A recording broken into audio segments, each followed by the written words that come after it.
Well, thanks very much. Thanks very much, everybody. Today's session is Genie out of the bottle. Now, we got an interesting email from a signatory who felt they were being very helpful by pointing out that Genie is not spelt that way.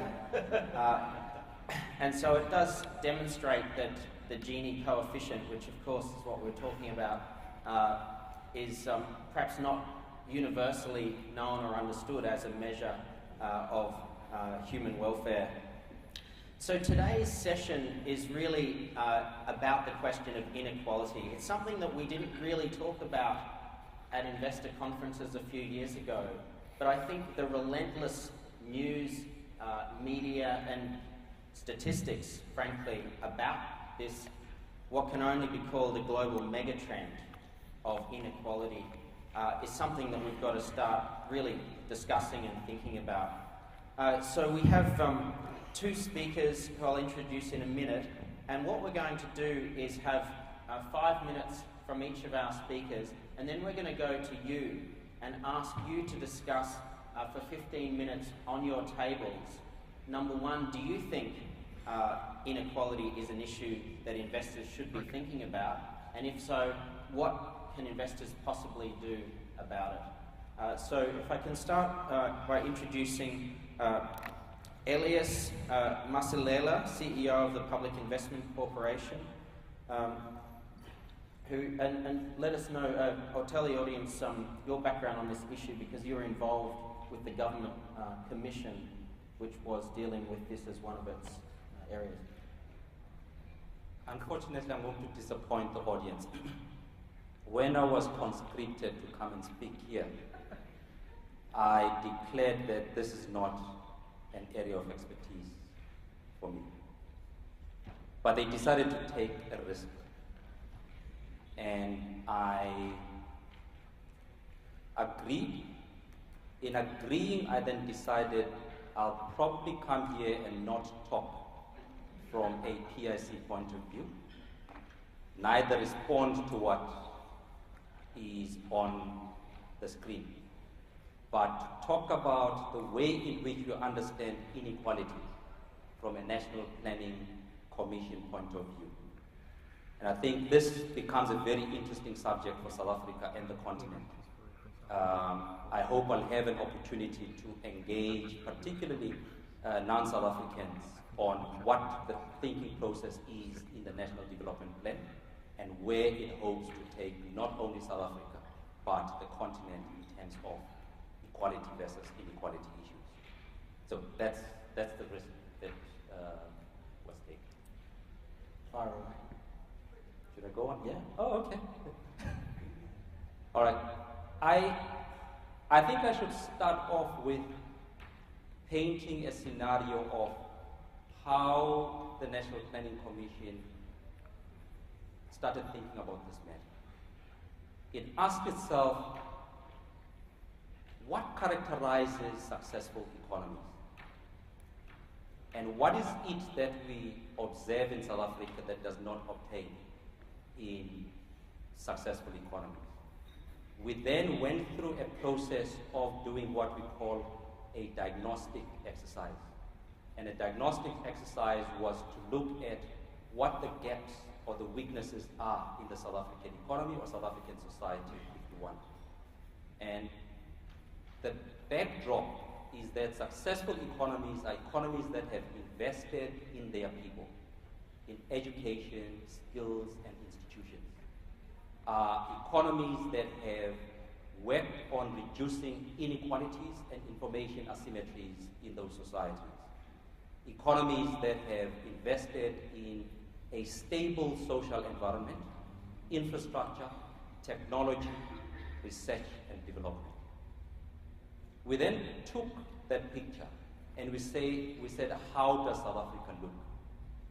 And when you compare South Africa to successful economies, we are underperforming all those variables that I've just listed.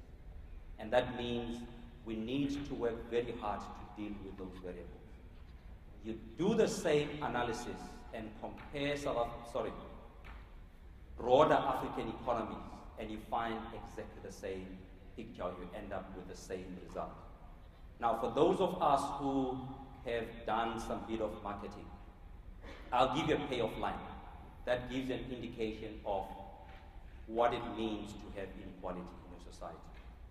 And everything that I'll say after that is going to be based on this payoff line. The findings of the National Planning Commission are that where you have inequality, you are bound to come across poor human conditions. Poor human conditions also mean that resource allocation is going to be suboptimal.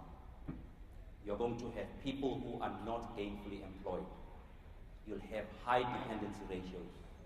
You have a high risk of social instability. And what that means is that productivity in turn is going to be suboptimal. That has a negative impact on the investor. An investor would like to have a picture or an environment that is a reverse of what is described by inequality. Now, in the South African context, we see a lot of interesting things. Between the period 1995 to 2005, we had an increase in our Gini coefficient. This was post-1994 during our independence period. You would have expected a reversal of the Gini trend. Post-2005, this has been stable up until today, which means we haven't worked hard enough to deal with inequalities in the country. And these are originated by a number of factors. And one of the key factors which will keep coming up, it doesn't matter what solution you're trying to find for a particular problem, education. Education sits at the heart of our inequity as a country. The other variables that we've seen as being important relate to racial, economic, gender, and spatial exclusions. And until we deal with all those as a country, chances are we're not going to deal with inequity going forward. And what has also happened as a result of the situation that we're finding ourselves in is that we're sitting with structural unemployment that is going to be very difficult to bring down, and structural inflation which is driven to a large extent by what we call administered prices. And those reflect the efficiencies or the inefficiencies of the economy. So this is why we end up with high inflation. Elias, if we can have a hypothetical situation where you weren't CEO of the PIC, but you were CEO of a hypothetical South African pension fund, what would you do about it? Yes.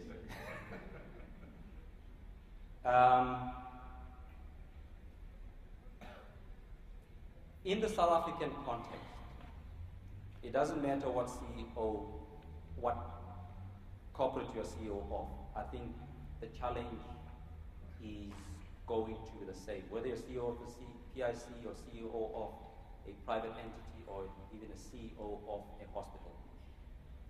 The one key thing that we need to do or think about as investors in the country is making sure that we invest to enhance the skills in the country. One of the biggest gaps that has been identified is the absence of entrepreneurship in South Africa. And that obtains elsewhere in the continent. An interesting anecdote is the financial crisis. The country that got us into this crisis is getting out of it sooner than anybody else. And why they are able to get out of it sooner than anybody else is because they have the ability to innovate themselves out of trouble. They innovate themselves into trouble, they innovate themselves out of trouble. And it's because of the literacy rates and the skills that the US economy is enjoying, which you do not have. I think that's a really interesting point, and that would point to investors supporting entrepreneurship and venture capital. And I think that feeds into Nassim Taleb's anti-fragile thesis, which is many entrepreneurs, some of whom can fail, but the system as a whole is much more stable. So I'd like to call on David Wood, who's Director of Initiative for Responsible Investment at Harvard University, to give us a perspective from the US, which itself, as you'll see, has a very severe inequality problem. Yeah, good. So I use slides so that you don't see my face on the screen, or more importantly, that I don't see my face on the screen. So I've been asked to set up the topic of inequality as part of the table discussion. I just want to talk a little bit about. We may disagree about the relative performance of the U.S. in terms of innovation and pulling out of the crisis, but I thought that was a great way to talk about inequality and suboptimal performance. That's really where people look when they see inequality as a topic for investors to consider. So, is there any chance anybody can read this? A few people just nod their heads. I'm going to be very quick, but inequality is in the news right now in the U.S. We've had rapidly widening inequality. It's become a topic of research for economists. We mentioned Joe Stiglitz's book this morning. I'll talk a little bit about James Galbraith's opinions of a book on inequality. It's a top economics journals are having forums around inequality. This didn't used to happen, and it really is a post-financial crisis discussion. But the numbers that just came out, there's one sort of set of studies by two researchers, which was just updated in September 2013. Their conclusion is that the top 1% incomes have fully recovered, and everybody else has barely even started to recover since the financial crisis. And this is the kind of thing that's in the news. And just quickly, a couple of pictures. This is the share of income for the top 1% and the top 10%, that obviously is at the top line.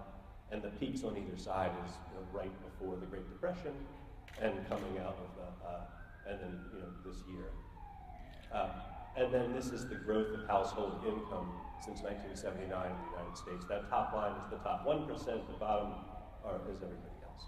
And so we have this sort of situation where people see this as it's a flashpoint, it's a topic about how we're performing as a country, it's a topic about social justice, but it's also a topic about economic development and how we're performing as an economy. So the point I want to make from James Galbraith, who's done a lot of empirical work on inequality and measured it in a variety of ways globally, is that we're seeing, and Sharon Burrows mentioned this yesterday with the OECD reports and the IMF reports, inequality is growing everywhere. And this is a conundrum. Some people want to argue that maybe economies open to entrepreneurialism or with open labor markets are performing better, and so have less inequality. Well, that's not true. There's more inequality there. There's more inequality in planned economies. It's not clear that trade is moving inequality around. It's that it's growing everywhere. And so the question is, how do we explain it? Lots of debates. Galbraith thinks that it is closely tied to the rise and nature of global finance since 1980. And I think that's the topic we want to put on the table here, because that's what the investment community, has to think about. Excuse me. And then the question here is, why should responsible investors care? How can we think of this as an issue that's, something for the investment community to take up? And there are a number of economists who would say there's no point in caring. This is the growth of inequality is just a natural outgrowth. Inequality might be the just desserts. People are being paid for their marginal utility in the economy, and some people are higher performers in a technological way. There's an argument that if everybody is growing, a rising tide lifts all boats. Growing inequality is okay if the people at the bottom are also doing well. And I think part of the reason we're having this discussion is that they're not really in the U.S. and elsewhere. And then finally, a number of people would argue that inequality is the right way to align incentives so that people work harder, innovate more, and move forward. I think empirically none of these hold up particularly well, but they're very powerful arguments, and people have to address them as they think about the issue. Why should we care? Stiglitz argues that a growing inequality means that you take effective demand out of the economy. So people at the very top, they don't need the marginal utility of $1 to them is close to zero. They don't need to spend. Without a middle class that's strong and growing, you lose demand, and so the economy is underperforming. I think this goes to your findings as well. Inequality also might encourage rent seeking, so that people who are able to capture more of the pie are able to turn that into political and financial power, and so accrue more to themselves. And rent seeking is, by definition, taking money out of productive uses and putting it into unproductive uses. And the corollary of this is political capture. So as inequality grows, and in the US, the argument now these days is the social protection system that grew up in response to the Great Depression is under threat because people at the highest end of the spectrum with the most wealth are almost entirely removed from the need for it. As inequality has grown, they can live a different kind of life.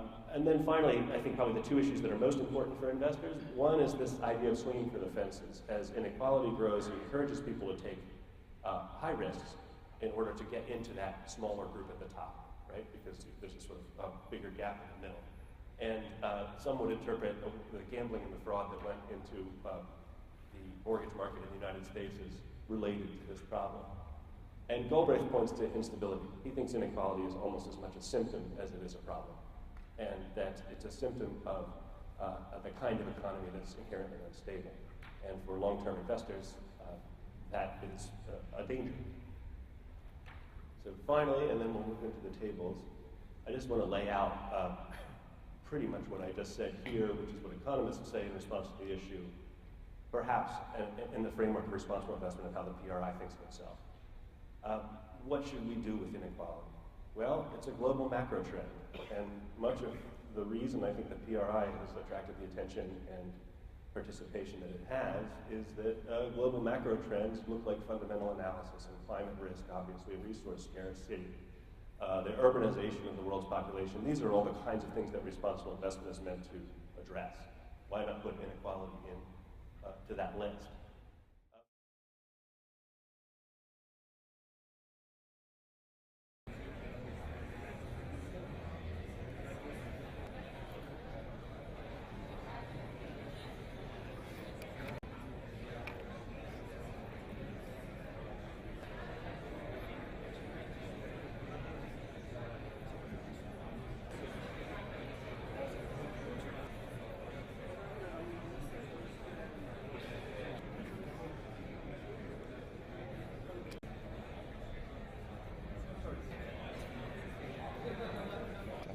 So David, before we open it up to the floor, what do you think investors should do? I had my slide, so I can't. I mean, I don't know that I want to argue what investors should do, because I think we're teasing through the options, but I think there are a number of things to consider. Some of the ways people have talked, the first consideration to me is how much can we ask of investors to tackle this problem? This is not a problem that investors are there to solve, and I think to the extent that a social safety net is a mitigation of the instability that's causing this economic damage, investors' voices in support of that safety net rather than against it is probably pretty important, and that's not an investment decision, that's investors as stakeholders in society. And then a couple of things that have been coming up, I think, recently in the States that I just wanted to point to and then hear from you all. There's a lot of talk about incentive alignments. How does inequality become part of these incentive alignments between asset owner, investment intermediaries of various stripes, and the eventual investment? In particular, if rent seeking is seen as this core problem, that's a place to look. I think incentive alignments alone probably aren't going to solve the problem. The question of tax avoidance as a responsible investment issue, I think, is a fundamental one. Because what we're really looking at is productive uses of investment income versus non-productive uses. And to the extent that returns are built on avoidance or regulatory arbitrage, they may be leading to unproductive activities, but just as importantly, they will drive inequality and probably cause that kind of instability. And then, there's all kinds of regulatory changes, but the last round that came up in a couple of tables, there are lots of ways, and the impact investment community is the latest manifestation of this, to look at directly targeting investments that support a lessening of inequality, particularly by looking for investing in the poor. And that's something that investors can take a much more active role in than they have to date, the broader investment community than they have today. I'll come back to Elias in a second, but let's hear from the floor very brief comments. Is inequality important as an investor, and what can you do about it? Very brief. Who'd like to start? Reflect your table discussions. Yes?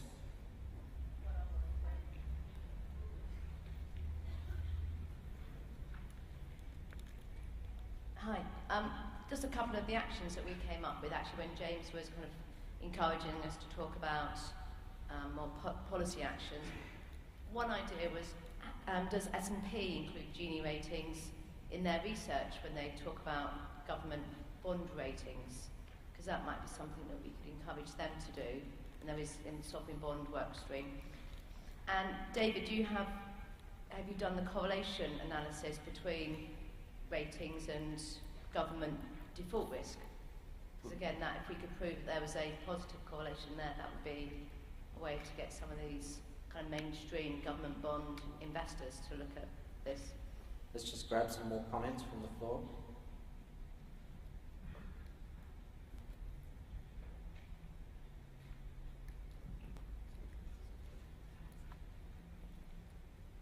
We came up with 3 ideas to create jobs at this table. One was we thought that pension funds could do more investing in private equity, infrastructure, and also financing of small and medium-sized enterprises, where we thought it might be useful to have some government support through guarantees or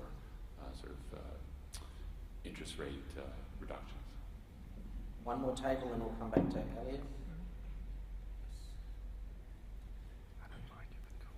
A US-based, soon-to-be PRI signatory at this table was rather attracted by the idea of the South African regulation, which, if I understand it correctly, requires 0.4% of post-tax profits to be invested in financial education, and I think a motion is going to the Senate soon. Elias, very brief response. Any ideas? I missed that last point on tax. Is it the last point on contribution to education? Just to expound, our discussion was the extent to which we can bring best practices from South Africa, as an example, to other parts of the world. And in particular, we were talking about the tax on financial institutions to finance literacy, financial literacy. And we thought that was an interesting thing to start bringing to other bodies across the world as an example, instead of some of the things that might sit in Dodd-Frank,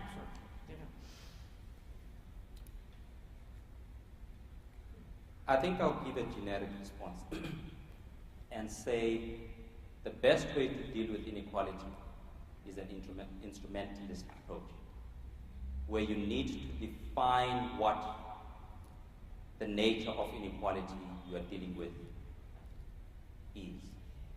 Once you've defined that, you want to respond to each of the strengths or the characteristics of that inequality to deal with your problems. I'll give a typical example.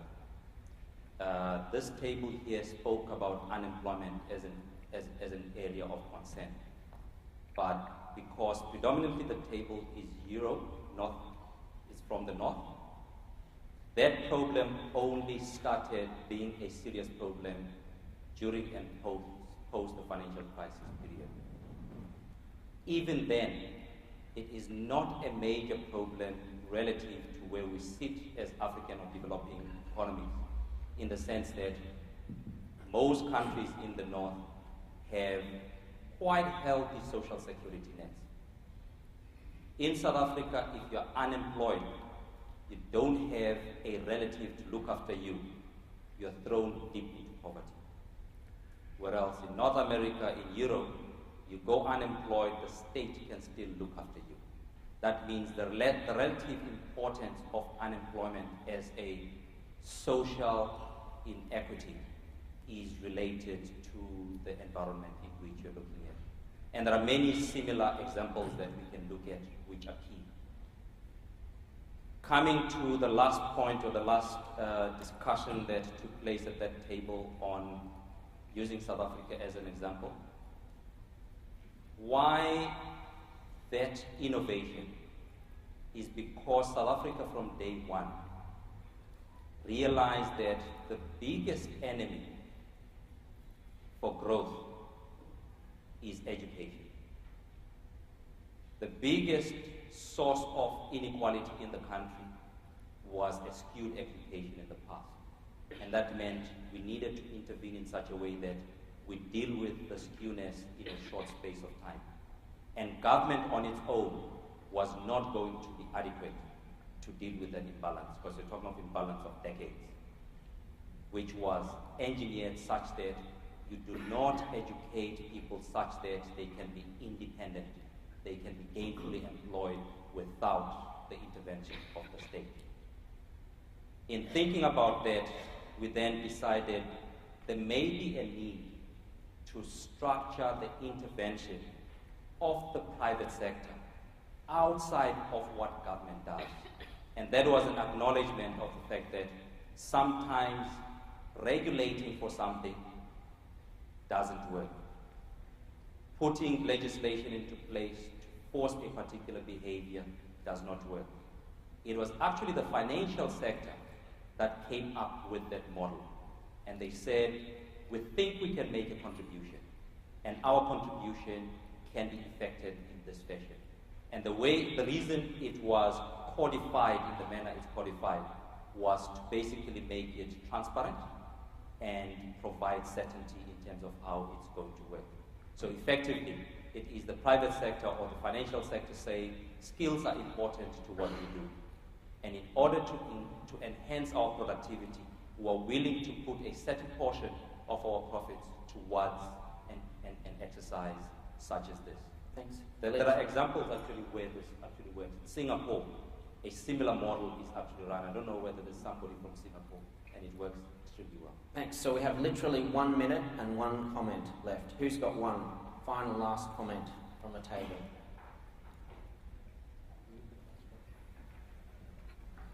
Yes, 44 seconds. We were insisting on contribution of beneficiaries. With inequality, they are going to shrink, and this is a very important. I mean, the local basis economy is going to shrink, and you have to invest in the local basis economy. So on the local innovation, on the growth from the bottom up, it is small and small enterprises innovation from the bottom. Well, thanks very much, everybody. We're on time, and this is a really interesting topic. Thank you to our presenters and speakers, and I hope that was lots of food for thought for you to take back to your organisations. Thank you.